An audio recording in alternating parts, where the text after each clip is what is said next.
नमस्कार, न्यूज़आवर के खास कार्यक्रम में आपका स्वागत है। मैं हूं देवेंद्र कुशवाहा। बेटी बचाओ और बेटी पढ़ाओ का नारा तो सरकारें देती हैं, लेकिन राजस्थान में स्थिति कुछ उलट ही है। यहां बेटियां बेची जा रही हैं। जी हां, एक बार और कहेंगे, यहां बेटियां बेची जा रही हैं। 17 साल की एक बेटी ने एसपी के सामने पहुंचकर दलालों से अपनी रिहाई की गुहार लगाई और उसे देह व्यापार में धकेलने वाले दलालों पर कार्रवाई की मांग की है। मामला भीलवाड़ा के काछोला थाना क्षेत्र का है। 6 साल की एक बच्ची की शादी करवा दी गई थी और उसे 2 साल बाद ससुराल भेजने की तैयारी भी हो गई। बच्ची ने ससुराल जाने से मना किया। ऐसे में समाज की पंचायत बैठी और पंचायत ने उसके पिता पर 9 लाख रुपए का जुर्माना लगा दिया। बिटिया का कहना है कि उसे चुकाने के लिए मेरे पिता ने मुझे 12 साल की उम्र में दलालों को बेच दिया। पहली बार मुझे दलालों ने 12 साल की उम्र में ही 1 लाख रुपए में रात भर के लिए एक ग्राहक को सौंपा। इस बेटी ने दर्द भरे लहजे में बताया कि वह दर्द से रात भर चिल्लाती रही, लेकिन मेरी सुनने वाला कोई नहीं था। इसके बाद ऐसी हैवानियत मेरे साथ हमेशा होने लगी। 15 साल की उम्र में ही मैं मां बन गई। अभी मेरी उम्र 17 साल है और दलाल मुझे आगे बेचना चाहते हैं और मैं इससे बाहर निकलना चाहती हूँ। अब पीड़िता ने भीलवाड़ा पुलिस और प्रशासन से न्याय की गुहार लगाई है। इसमें सामाजिक संगठन ने भी सहयोग किया है। आइए सुनिए हैं पीड़िता ने क्या कुछ कहा। ये हुआ जब मेरे को दलालों ने बिकवाए, बीच में बेच के तो उन्होंने पैसे रख लिए। मेरी माँ को 1 रुपया भी नहीं दिया। जबरदस्ती मेरे को गाड़ी में डाल के तो उनके पास देसी फ्राक के अंदर बेची। देसी फ्राक में पैसे लेके दलाल ने पैसे ले लिए। पैसे लेके मेरी माँ को 1 रुपया भी नहीं दिया। जबरदस्ती मेरे को गाड़ी के अंदर डाल के भेज दी उनके पास। भेजने के बाद में मेरे को उन लोगों ने प्रियंका शमा ये सुरेश, उन लोगों ने जबरदस्ती मेरे को धंधा करवाया, मारपीट की। 3 दिन से तो मेरे कमरे बंद की। स्टाम्प पेपर भीलवाड़ा जिले से जो स्टाम्प पेपर के मामले पहले भी सामने आए थे, हमने राजस्थान सरकार से लेकर राष्ट्रीय स्तर तक मांग की गई थी, लेकिन कोई कार्रवाई नहीं हुई है, ठोस कार्रवाई नहीं हुई है। पुलिस का सहयोग सकारात्मक नहीं रहता है। इस कारण भी मामलों पर कार्रवाई नहीं हो पाती है और लड़कियां 5 लोग ही एक गिरोह जो सदस्य बना हुआ है, तो उन पर गिरोह बना हुआ है, तो वो सप्लाई करते हैं, बिकवाते हैं। फिर परिवार है जो खोखला हो जाता है। खोखला होने के बाद में कई प्रकार की उनके सामने परिस्थिति आती है। तो राजस्थान की स्थिति यहां पर ऐसी है कि बेटियां बेची जा रही हैं। हालांकि सरकार भी इसे मानने को तैयार नहीं, प्रशासन भी इसे मानने को तैयार नहीं, लेकिन राजस्थान के माथे पर यह कलंक वास्तव में पूरे शासन प्रशासन को कलंकित करता है। 6 साल की उम्र में एक बेटी की शादी हो जाती है। 2 साल बाद उसे ससुराल भेजने की तैयारी की जाती है और जब बेटी ससुराल जाने से मना कर देती है तो स्थितियां ऐसी आती हैं जिसे कुछ कहा नहीं जा सकता।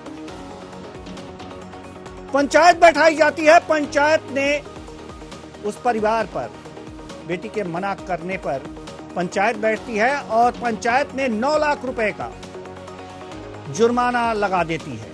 गरीब परिवार 9 लाख रुपए का जुर्माना पंचायत में कैसे भरे? और वही होता है, बेटी दलालों के हाथ पहुंच जाती है और दलाल उस पैसे की वसूली उस बेटी को देह व्यापार के धंधे में धकेल कर वसूलते हैं। 17 साल की अब ये बेटी हो गई है। 6 साल से इसके ऊपर अत्याचारों की बारिश होनी शुरू हुई और 17वें साल में यह बेटी पुलिस अधीक्षक के पास न्याय की गुहार लगाने पहुंची, क्योंकि किसी तरह यह भागकर अपने मां बाप के पास आई और दलाल पुनः इसे बेचना चाहते थे, देह व्यापार कराना चाहते थे, लेकिन अब इससे यह मुक्ति पाना चाहती है।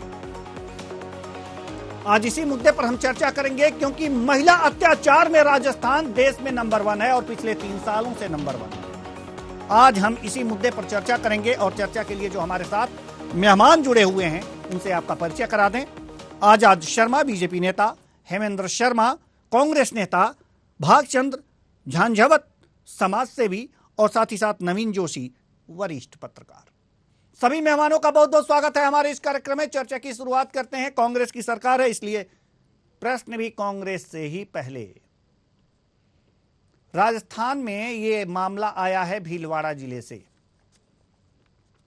ऐसे बहुत से मामले होंगे। पंचायत आज भी वहां बैठती है और इस तरह से तुगल की फरमान सुनाती है, जिसमें पढ़ करके किसी बच्ची की जिंदगी तबाह हो जाती है। क्या कहेंगे? शासन क्या कर रहा है और आपका प्रशासन कहां है? जी, आपके चैनल के माध्यम से मैं कहना चाहता हूं। ये आवाज आ रही है मेरी? जी बिल्कुल, आपकी आवाज आ रही है।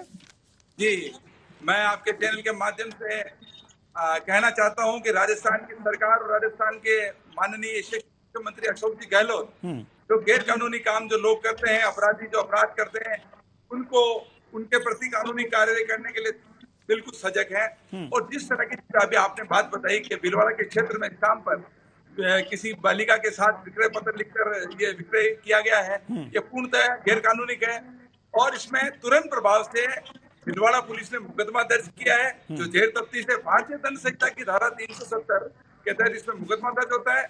और जो नाबालिग बच्चा या बच्ची जो ह्यूमन ट्रैफिकिंग के तहत उसमें जो कार्रवाई होती है, उनके खिलाफ पॉक्सो के तहत भी मुकदमा दर्ज हो सकता है। इसमें राजस्थान की सरकार, स्थानीय प्रशासन, जिला कलेक्टर महोदय और पुलिस अधीक्षक महोदय, स्थानीय पुलिस पूर्णतः सजग है और कार्रवाई जेर तफ्तीश है।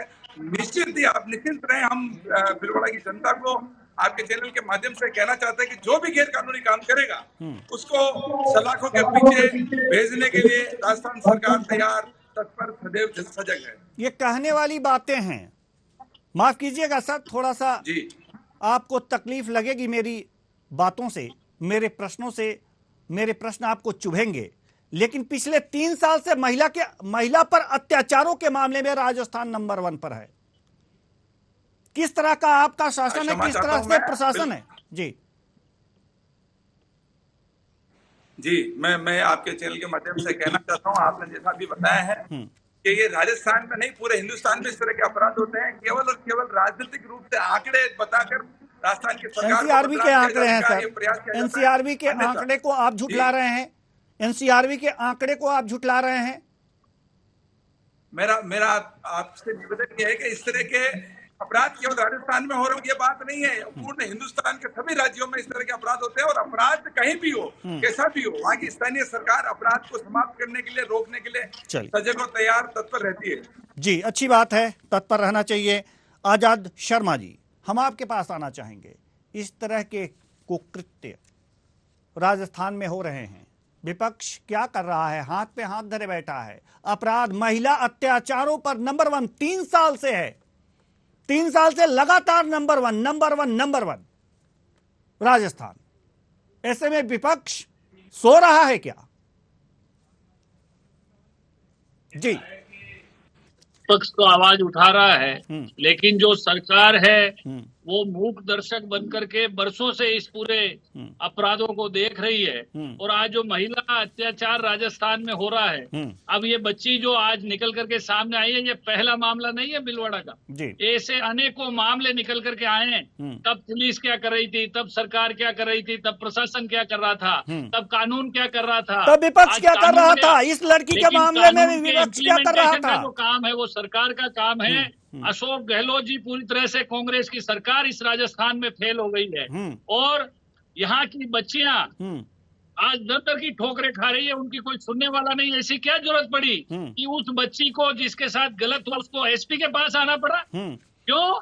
ये राजाओं का राज थोड़ी है, ये लोकतंत्र है। प्रशासन की जिम्मेदारी थी, सरकार की जिम्मेदारी थी कि सरकार उठ करके जाती, प्रशासन उठ करके जाता, उस बच्ची को न्याय दिलाता। जिन बच्ची के सरकार पंगु है, लिया, जिस बच्ची ने मेरे को बेच दिया और मेरे साथ बलात्कार हुआ, वो अभी तक शिक्षकों के पीछे क्यों नहीं है? पंचायत लगाने वाले लोग, भाई कानून में तो पंचायत लगाना भी मेरी बात अपराध है। भी सुन लीजिए पंचायत लगा थोड़ी करके सी। किसी को समाज से बाहर शर्मा निकालना, जी, किसी पर दबाव बनाना, ये कानूनन अपराध है। तब सरकार क्या कर रही थी, तब प्रशासन क्या कर रहा था, और आज ये बच्ची हम जब एसपी आपसे साहब के पूछ रहे पास हैं आई सर, और हम उसके बाद भी उसको न्याय नहीं मिल रहा, उसके जो अपराधी है वो आज राजस्थान में खुले घूम रहे हैं, बलात्कार करने वाले आज राजस्थान में खुले घूम रहे हैं, चलिए बोल बच्चों पर लीजिए। अपराध करने वाले आज राजस्थान ये में खुले राजनीतिक घूम रहे मंच हैं। नहीं है इस सर, प्रकार की गंभीर घटनाएं मुद्दे पे बहस राजस्थान हो में रही है। लगातार होती जा रही ये है। माफ लगता है कीजिएगा कि आजाद शर्मा राजस्थान जी, में माफ कीजिएगा लोकतंत्र आजाद रहा ही शर्मा नहीं। जी, आजाद शर्मा जी माफ कीजिएगा, ये राजनीतिक मंच नहीं है, गंभीर मुद्दे पे चर्चा हो रही है और गंभीरता से चर्चा होनी चाहिए, क्योंकि आज इसी तरह के राजनीतिकरण करने की वजह से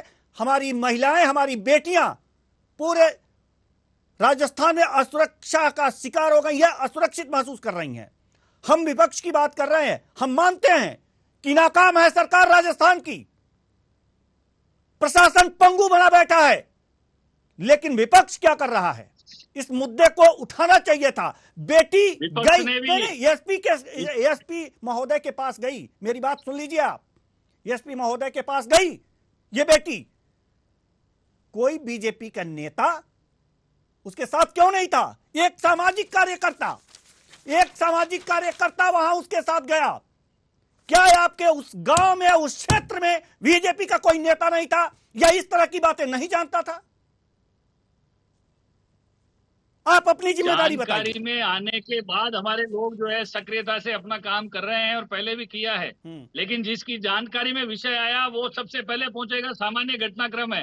अगर मान लीजिए हमारे किसी नेता के, किसी कार्यकर्ता के ये जानकारी में आता तो भारतीय जनता पार्टी का कार्यकर्ता सजग है और जनता के लिए लड़ाई लड़ता है। की शादी हो और रही ऐसा है, नहीं है कि हमारी जानकारी में आया हमारा कोई कार्यकर्ता या कोई नेता नहीं गया हो। हमारी जानकारी में विषय आया, उसके बाद से हम लगातार इस पर नजर बनाए हुए हैं। हाँ। और राजस्थान भी इसको नजर बनाए रखिएगा, लेकिन 6 साल की उम्र में बेटी की शादी होती है तो क्या ये एक ही बेटी की शादी हुई है राजस्थान में 6 साल की उम्र में? 2 साल बाद उसे ससुराल भेजने की तैयारी होती है, उम्र 8 साल, खेलने कूदने की उम्र होती है। ये 14 साल में बच्चे पैदा हो जाते हैं उसके। सर, पंचायत बैठी थी, क्या आपके बूथ लेवल के कार्यकर्ता बनाए जाते हैं सिर्फ वोट मांगने के लिए? क्या समाज में यह देखने के लिए नहीं बनाए जाते? अगर वो बूथ लेवल का कार्यकर्ता है आपका, वहां पर जाता, उस समाज में रहता, वहां की दुख दर्द, वहां के लोगों को जानता और समझता, तो क्या ये इसका समाचार की पंचायत बैठी है? आज से कुछ साल पहले पंचायत बैठी और पंचायत में क्या हुआ ये आपको सूचना नहीं मिलती? सर, ये सब कहने वाली बातें हैं। ये राजस्थान में हमारे एक बाल विवाह बहुत बड़ी कुरीति है, उसको समाप्त करने के लिए काफी लंबे जो है प्रयास चल रहा है। लेकिन अभी पिछले सालों से जो सरकार बैठी हुई है शासन में, वो भाई जो है समाज भी रूठ गया और राज भी रूठ जाएगा और पुलिस भी रूठ जाएगी, तो जिसके साथ गलत हुआ है वो कहाँ जाएगा? ये एक बहुत गंभीर प्रश्न राजस्थान में खड़ा हुआ है। आज दिन तक वो बच्ची न्याय के लिए घूम रही है, उसका परिवार न्याय के लिए घूम रहा है, पर कोई सरकार प्रशासन उसकी मदद नहीं कर रहा है और आज भी उसे दर दर की ठोकरें खानी पड़ रही है। आप लोग उसे लेकर कितना घूम रहे हैं ये हम आपसे बाद में पूछेंगे सर। न्यूज चैनल को कि आपने राष्ट्रीय स्तर पर इस छोटे से भीलवाड़ा शहर की बात को उठाई है कि उस बच्ची को इसलिए उठाई है ना कि यहाँ विपक्ष भी सोया हुआ है सर। वो दर की ठोकरें खा रही है। अगर प्रशासन का उस पर पूर्ण, चलिए ठीक है सर, हम आपके पास आएंगे। हमारे साथ सामाजिक कार्यकर्ता महोदय हैं जी, हमारे साथ सामाजिक कार्यकर्ता हमारे साथ जुड़े हुए हैं। भागचंद्र झांझावत जी, भागचंद्र जी, सवाल यहां पर यह है कि राजस्थान की जो स्थिति है बेटियों के मामले में, वहां पर बहुत ही दयनीय स्थिति है। हिंसा के मामले में अगर एनसीआरबी की रिपोर्ट को हम सच्ची मानते हैं और वहां की सरकार माने ना माने, हम तो मानते हैं, वहां पर हिंसा के मामले में, महिलाओं पर हिंसा के मामले में लगातार 3 साल से नंबर 1 बना हुआ है। ऐसे में क्या ऐसी बातें हैं वहां राजस्थान में कि महिलाओं पर इतने अत्याचार हो रहे हैं और साथ ही साथ ये वहां की सामाजिक बुनावट क्या है कि ये अत्याचार लगातार इतने बढ़ते जा रहे हैं?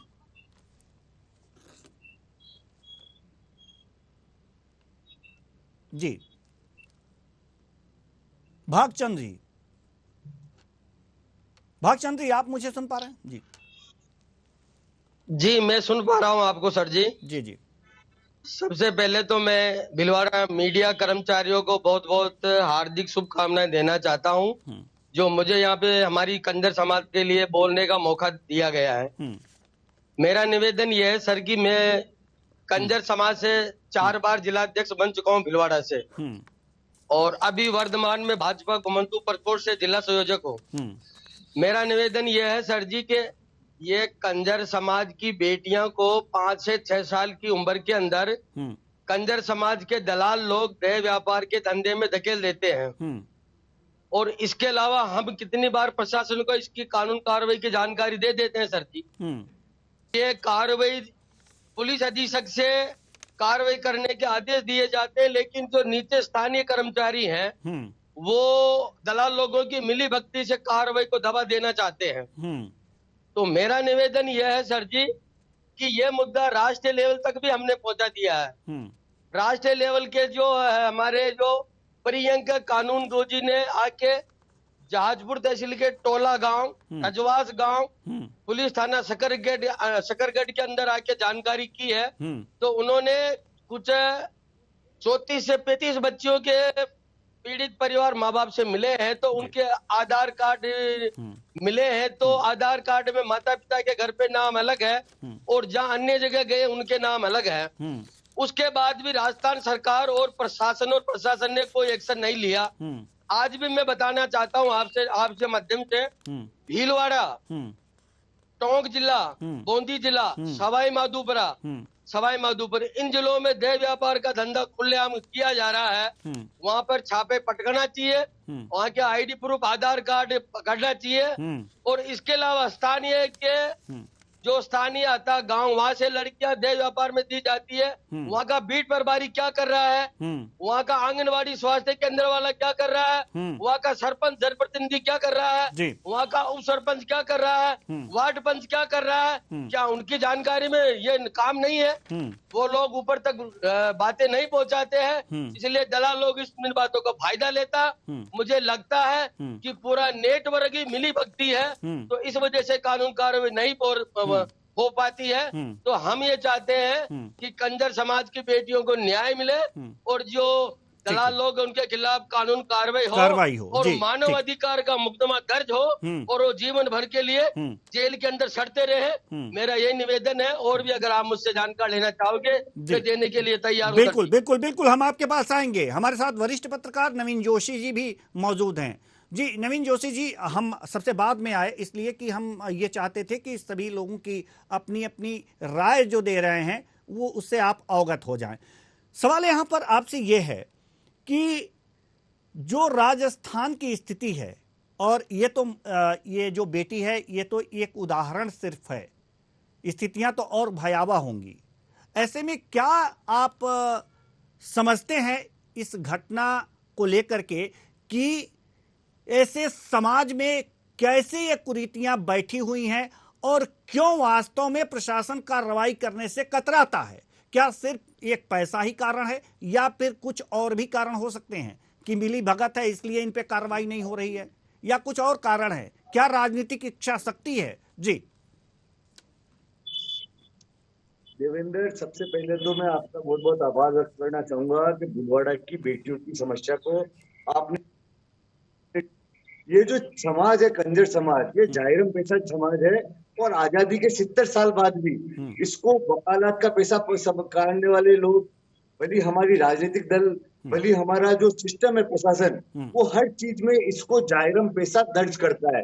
ये वो समाज है जो आपराधिक पृष्ठभूमि से घिरा हुआ समाज है, जिसका आज के 70 साल पहले तक केवल डाकू का काम होता था, चोरी का काम होता था या आपराधिक काम होता था। मगर 70 साल में पिछले 50 साल बाद पहले कुछ ऐसा घटनाक्रम हुए अलग अलग हिस्से में, ये समाज जिस फिरोजी के धंधे में लिप्त हो गया और जिस फिरोजी करने लगा।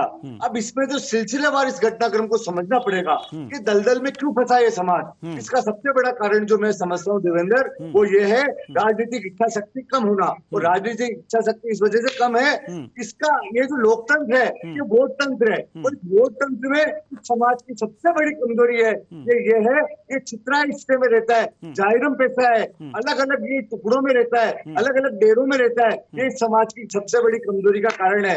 इस वजह से कोई राजनीतिक दल, कोई राजनेता इस समाज को अपने सीने से नहीं लगाता है। इसी वजह से आज इस समाज की हालत ये है, इस समाज की जो मजबूरी ये है, इसके अब समाज को बेटियों को बेचने पर मजबूर होना पड़ रहा है। और आप भी मान के चलिए, ये मैं आपको सच्चाई बता रहा हूँ, बिल्कुल मैं मिशन की पत्रकारिता करता आया हूँ, पिछले 30 साल से पत्रकारिता कर रहा हूँ, मैं धरातल की पत्रकारिता करता हूँ, मुझे इस बात का बिल्कुल इल्म है और मैं पूरी जिम्मेदारी जवाबदेही के साथ कहना चाहता हूँ। कोई भी राजनीतिक दल है, भली भाजपा हो, भली कांग्रेस हो, भली बसपा हो, भली सपा हो, जो भली बात करती है समरसता की, दलितों की बात करती है, मगर किसी समाज ने, इसमें मैं भी एक जिम्मेदार नागरिक हूँ, मेरी भी जिम्मेदारी तय है, हमने भी इन समाज को कभी सीने से नहीं लगाया। इसी वजह से ये मुख्य धारा में शामिल नहीं हो पाए। अलग अलग गांवों के बाहर ये डेरे लगा के रहते हैं, तो इनकी वोट की ताकत को किसी ने समझा नहीं, ये एकजुट नहीं है, इस वजह से इनकी किसी ने परवाह नहीं की। आज भी ये समाज ये बटा हुआ है, बिखरा हुआ है, अलग अलग डेरों में रहता है, तो इसकी समाज की किसी ने ताकत को नहीं समझा और इसको मुख्य धारा में लाने का किसी ने प्रयास नहीं किया। यही वजह है कि कंजर समाज का कोई आपको जनप्रतिनिधि नहीं दिखता है। आसपास में कोई एक जनप्रतिनिधि के नाम पे मैंने कंजर समाज का वो देखा है, तो पाथलेन का एक सरपंच है, इसके अलावा मैंने कोई जनप्रतिनिधि आज तक नहीं देखा है। और मिशन की पत्रकारिता खत्म होने का भी एक बहुत बड़ा खामियाजा उठाना पड़ा है। भीलवाड़ा जो मेवाड़ का एक प्रवेश द्वार है, इसमें सबसे बड़ी जो समस्या है, मैं आपको देवेंद्र बता दूं, सबसे बड़ी समस्या हमारे समाज के साथ में है बाल विवाह हो गई, रूढ़िवादिता हो गई, अशिक्षा हो गई। यही वजह है कि 70 साल बाद में भी दोनों राजनीतिक दल चिल्ला चिल्ला के कहते हैं कि हमने बदलाव कर दिया है। बदलाव का आलम ये है कि आज भी बच्चों को इलाज के नाम पर दागा जाता है। भीलवाड़ा जिले में ही कम से कम 1 दर्जन से ज्यादा मोटे साल में शिक्षित लोगों, भोपो और जो डेरों पे रहने वाले लोग फकीर होते हैं, वो दाग देते इलाज के नाम पे। आज भी बच्चों को ग्रामीण क्षेत्र में इलाज के लिए हॉस्पिटल नहीं ले जाया जाता है। ठीक है, हम उस मुद्दे पे भी बात करेंगे, हम उस मुद्दे पर भी बात करेंगे। हमारे पास समय कम है, समाज में हमारे पास समय कम है, हम उस मुद्दे पर भी बात करेंगे। लेकिन हम जाना चाहेंगे हेमेंद्र शर्मा जी के पास। जी, हेमेंद्र शर्मा जी के पास हम जाना चाहेंगे। जी ठीक है, ठीक है सर, ठीक है, हम आपके पास आएंगे, हम आपके पास आएंगे। हेमेंद्र शर्मा जी, हम आपसे जानना चाहते हैं कि राजनीतिक इच्छा शक्ति की कमी है इस तरह के मामलों में सारे शहर में, ये राजनीतिक इच्छा शक्ति की। ठीक है सर, नवीन जी हम आपके पास आएंगे। ठीक है, ठीक है, ठीक है, ठीक है, ठीक है सर, ठीक है, हम आपके पास आएंगे। नवीन जी हम आपके पास आएंगे। आप तो लगातार शुरू हो गए तो बंद ही नहीं हो रहे हैं सर। ठीक है, ठीक है सर, राजनीतिक धरातल पे काम करना होगा। सर सुन भी तो लीजिए, मेरी बात भी सुन लीजिए। हम आपके पास आएंगे, हम आपके पास आएंगे। हेमेंद्र शर्मा जी, हम आपके पास आ रहे हैं। जैसा कि अभी नवीन जी ने ये बताया, नवीन जी ने बताया कि राजनीतिक इच्छा शक्ति की कमी है, इसलिए ये सब बातें सामने आ रही हैं। सीरियस नहीं है सरकार। जी क्यों नवीन जी ने भी जो बात की राजनीतिक इच्छा शक्ति की, कई बार ये निसंदेह आपकी बातों का मैं समर्थन करता हूं, लेकिन प्रयास सभी राजनीतिक दलों को राजनीति से ऊपर उठकर व्यक्ति से, मेवाड़ की धरती में हम रहते हैं, मेवाड़ के लोग हैं, हमें यहाँ की धरा के, यहाँ के समाज की बात को सोच कर आगे बढ़ना होगा। और निसंदेह अगर कोई कमियां रही है, उसे पूरा करने के लिए अपने स्तर पर अनुशासनात्मक रूप से एक प्रण और निर्णय लेना दूर होता जा रहा है। ऐसे हम पूरा हम प्रयास करेंगे भविष्य में इस तरह की घटना। प्रण और निर्णय लेना होगा, कब लेंगे? नहीं, कब लेंगे?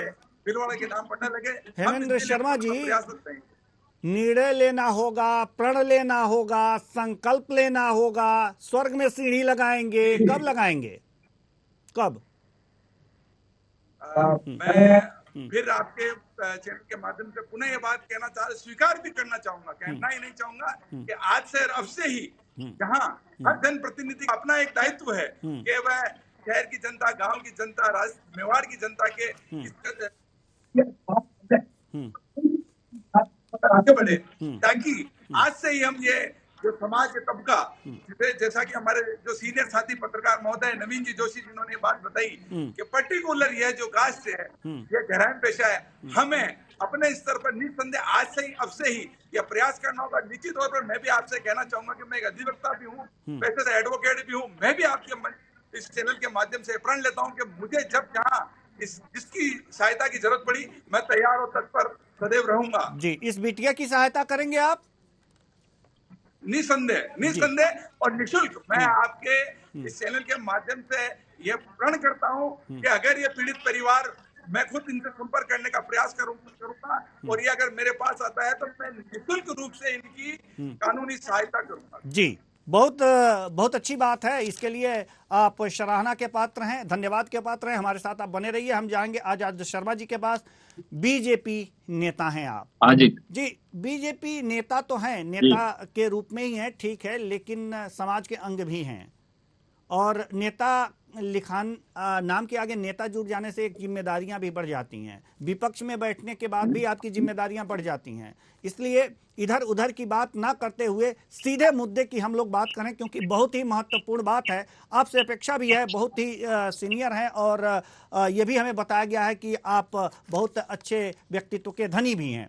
आजाद शर्मा जी, आजाद शर्मा जी, बिना लाग लपेट के हमें ये बताइएगा कि ये जो सामाजिक कार्यकर्ता एसपी महोदय के पास लेकर के गए थे, ये काम विपक्ष भी कर सकता था, राजनीति के लिए ही सही, वोट बैंक के लिए ही सही। हाँ देवेंद्र जी, हाँ, मेरी आवाज आ रही है आपको? बिल्कुल आ रही है सर, आ रही है। आप समझ गए हैं? मैं ये पूरा जो घटनाक्रम है उसको देख करके मुझे एक शायर की 4 पंक्तियां याद आ गई कि तन की हविश मन को गुनहगार बना देती है, बाघ ही बाघ को वीरान बना देती है, और भूखे पेट को देशभक्ति सिखाने वालों भूख इंसान को गद्दार बना देती है। तो मुझे ये लगता है कहीं ना कहीं ये जो पूरा अपराध घटित हो रहा है उसके पीछे कहीं ना कहीं रोटी मुद्दा है। आज भी राजस्थान में मुझे लगता है कि परिवारों को भोजन नहीं मिल रहा है, कहीं ना कहीं लोग बेरोजगार घूम रहे हैं, उन्हें जब पैसा नहीं मिलता है तो वो अपने आप को बेच डालते हैं। मुझे ऐसा लगता है कि सरकार फेल हो चुकी है। सरकार किसकी थी सर? पूरा घटनाक्रम है जी, राजस्थान में किसी किसान को जमीन नहीं है तो सरकार को जमीन देनी चाहिए, भाई तुम कमा कर खाओ। अगर किसी को रोजगार नहीं मिल रहा तो सरकार को रोजगार देना चाहिए, भाई बेरोजगार मत रहो, रोजगार करो। अगर किसी व्यक्ति को रोजगार मिलेगा, रोजी रोटी मिलेगी, कपड़ा रोटी और मकान। आज भी 70 साल बाद भी हिंदुस्तान में रोटी कपड़ा मकान के लिए जब आम आदमी तरस रहा है, जब गरीब व्यक्ति तरस रहा है, गांव का व्यक्ति तरस रहा है, तो ऐसी घटनाएं घटित हो रही है जो मानवीयता को शर्मसार कर रही है। आज भीलवाड़ा शर्मसार है इस घटना को लेकर के। ये जो आदर्श वाली बातें हैं ना आपकी, कहना चाहता हूँ आजाद शर्मा जी, इनिशिएटिव लेकर के, आजाद शर्मा जी, अब मेरी सुन लीजिए थोड़ी सी, रोजी रोटी की आजाद शर्मा जी, मेरी भी सुन लीजिए थोड़ी सी। ये आदर्श वाली जो आपकी बातें हैं बहुत अच्छी लग रही हैं और आपके व्यक्तित्व पर बफी रही हैं खूब अच्छी तरह से। सर, सवाल ये नहीं है, सवाल ये है कि सरकार इस समय कांग्रेस की है, इससे पहले की सरकार बीजेपी की थी, और संयोग की बात है तब मैं राजस्थान में ही था और जयपुर में था। वो शासन भी देखा हूं, वो शासन भी मैंने देखा है। सर, सवाल ये है कि आखिर अब तक आजादी के बाद से लगातार शासन करते आए हैं, वहां बारी बारी की सरकार आती है, एक बार कांग्रेस आती है, एक बार बीजेपी आती है, ये बारी बारी की सरकार है। तो सर, बारी बारी की सरकार में आपके पार्टी की भी सरकार रही है और तब भी ये चीजें दूर नहीं हुई, तब भी ये चीजें दूर नहीं हुई। रोटी देने वाला कौन है? रोटी कौन देगा? गरीबों को कौन देगा? जब आपकी सरकार थी तो किसानों को भूमि दी, जिनके पास भूमि नहीं थी कि लो कमाओ खाओ। आज तो बड़ी बड़ी बातें कर रहे हैं आप, लेकिन क्या उस समय आपकी सरकार ने ये किया? नहीं किया ना। अगर नहीं किया तो ये स्थिति आ रही है। आपने बड़ा अध्ययन किया है, बहुत गहराई तक पहुंचे हैं, कि हाँ ये रोटी की बात है। अगर रोटी की बात है, रोटी नहीं मिल रही है तो बेटी बेच रहे हैं लोग। घिन आती है ऐसी बातों पर, ऐसे आदर्शों पर। कुछ करिए, कुछ करके दिखाइए आप लोग, कम से कम कुछ कहना हो तो कहिए। इसको लेकर के हम लोग जो है पीड़िता के परिवार से भी मिलने वाले हैं, कंजर समाज से भी मिलकर के इस समस्या का समाधान करने का प्रयास करेंगे और हम कोशिश करेंगे कि वहां पर शिक्षा का स्तर बढ़े और वहां के परिवारों को नौकरी मिले, भूमिहीन किसानों को भूमि मिले।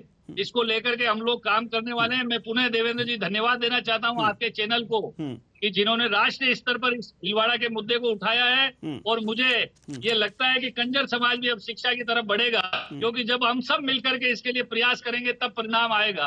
और आज कंजर समाज के जिलाध्यक्ष जी भी यहाँ बैठे हैं। मेरा ऐसा मानना है कि ये तो समाज में काम कर ही रहे हैं, दूसरे जो समृद्ध समाज हैं वो भी कंजर समाज से अपनी मेलजोल बढ़ा करके और उन्हें शिक्षा की तरफ हम आगे बढ़ाएंगे, ऐसा मेरा मानना है। और मैं भी अधिवक्ता होने के नाते अगर मेरे पास कोई भी परिवार आता है, कंजर समाज का कोई व्यक्ति आता है, तो बिल्कुल उसकी निःशुल्क पैरवी करेंगे और जहाँ मदद होगी वहाँ करेंगे, ऐसा मैं आपको विश्वास दिलाता हूँ। और भारतीय जनता पार्टी को भी हम लोग कहने वाले हैं कि इस विषय पर इनिशिएटिव लेकर के प्रदेश और राष्ट्र हेमंत शर्मा जी के पास हम आना चाहेंगे। हेमंत शर्मा जी के पास, क्योंकि सरकार है उनकी, कांग्रेस की सरकार है। हेमंत शर्मा जी, ये मात्र एक बेटी की बात नहीं है, ये तो उदाहरण भर है। और भी बातें हमारे समाज सेवी महोदय ने कही हैं कि और भी बेटियां हैं जिनके साथ ये सब हो रहे हैं। उनके लिए क्या सरकार कब कार्रवाई करेगी? मैंने पूर्व में भी आपको अभी जैसा बताया था, मैं पुनः उसी बात को दोहरा कर कहना चाहता हूं कि अपराधियों के खिलाफ हमारी सरकार, राजस्थान की सरकार अपराधियों के खिलाफ सदैव उनको मिटाने, कानूनी कार्रवाई करने के लिए तैयार, तत्पर और सजग थी है, रहेगी। और जैसा कि अभी आपने भी ये बात कही कि तू इधर उधर की बात न कर, ये कारवा कैसे लुटा ये बता। हमारे साथी ने जब बात सरकार पर आरोप प्रत्यारोप लगाया तो हमारे पहले भारतीय जनता पार्टी की सरकार रही, उसके पहले कांग्रेस की सरकार रही, उसके पहले भारतीय जनता पार्टी की सरकार रही। तो मैं पुनः ये कहना चाहूंगा कि हमारी सबकी नैतिक जिम्मेदारी है कि हम सामाजिक स्तर पर शिक्षा का स्तर बढ़ाएं। जो अनपढ़ लोग हैं, बेरोजगार लोग हैं, उन्हें रोजगार दिलाने की व्यवस्था करें। सरकार किसी की भी हो, चाहे भारतीय जनता पार्टी की हो, चाहे कांग्रेस की हो, या अन्य किसी दल की हो, हम नैतिक स्तर पर अगर हम अपनी जिम्मेदारी नहीं तय करेंगे तो हम ऊपर उठकर बात नहीं कर सकते। तो मतलब अब तक आपने अपने नैतिक स्तर की जिम्मेदारियां पूरी नहीं की हैं आपकी सरकार ने।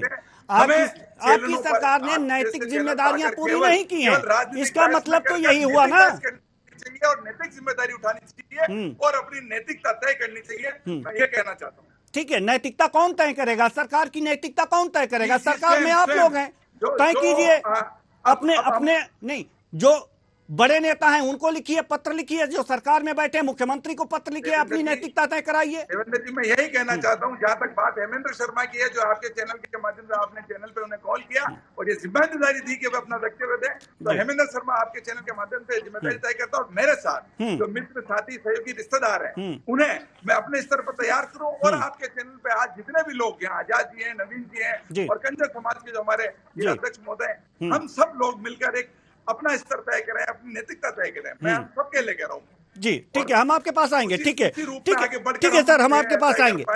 अदरवाइज हम इसी तरह हम आपके पास आएंगे सर, हम आपके पास आएंगे। भागचंद झांझावत जी, आपसे सवाल ये है जी, सवाल आपसे ये है कि अगर इस तरह के मामले आते हैं तो आप प्रशासन की मदद लेते हैं क्या? जो सरकार में बैठे जो नेता हैं, मंत्री हैं, उनके पास आप जाते हैं, उनसे ये बातें कहते हैं कि हाँ इस तरह के मामले हैं? तो अगर जाते हैं तो उनके तरफ से क्या प्रतिक्रिया आती है, हम ये जानना चाहते हैं।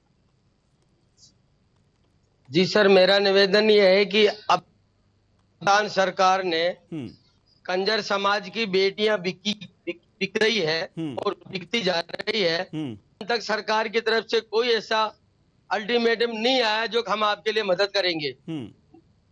जी सर जी, मदद के लिए दूसरा निवेदन यह है मेरा कि अभी हमने कंजर समाज राजस्थान के अंदर बिजोरी कांदरी बोर्ड बनाने की मांग रखी है राजस्थान सरकार से।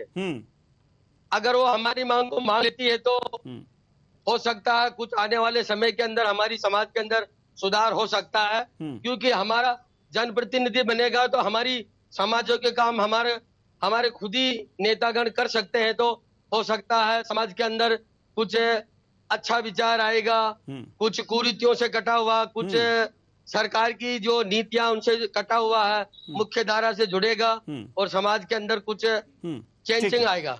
ठीक है सर, ठीक है, हम आपके पास आएंगे। नवीन जोशी जी, हम आपके पास आना चाहते हैं। ये एक अंतिम सवाल आपसे करेंगे, सरकार को क्या करना चाहिए इस समय? देवेंद्र, इस मामले में केवल सरकार को जिम्मेदार ठहरा देना है, किसी संगठन को जिम्मेदार ठहरा देने से काम नहीं चलेगा।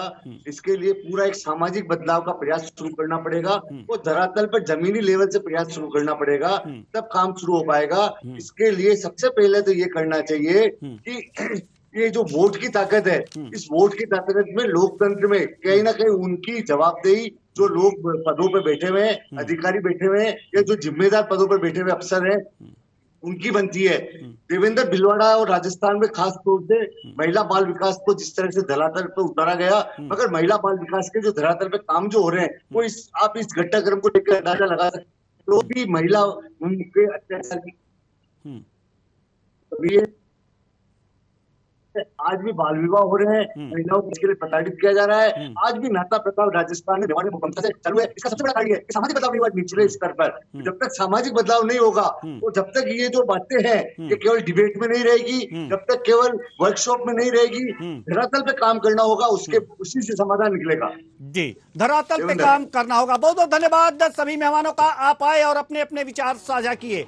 तो कुल मिलाकर के देखा जा रहा है कि राजस्थान में कंजर समाज की बेटियां बेची जा रही हैं और यह जो कुकृत्य है ये हो रहा है, स्टैंप पर लिखकर भी हो रहा है, और जो वहां के सरकारें हैं, प्रशासन है, वो मौन है। जो वहां के नेता हैं उनको कुछ पता ही नहीं है। स्थितियां ये हैं। आखिर इसमें बदलाव कैसे आएगा? बदलाव तभी आएगा जब एक सामाजिक क्रांति होगी, और क्रांति के लिए कुछ संगठनों को भी आगे आना होगा और साथ ही साथ नेताओं को भी अपनी नेतागिरी छोड़कर कुछ सामाजिक काम भी करने होंगे, वरना इसी तरह से बेटियां बेची जाती रहेंगी और नारे ही रह जाएंगे। फिलहाल इस कार्यक्रम में इतना ही। मुझे दीजिए इजाजत। नमस्कार।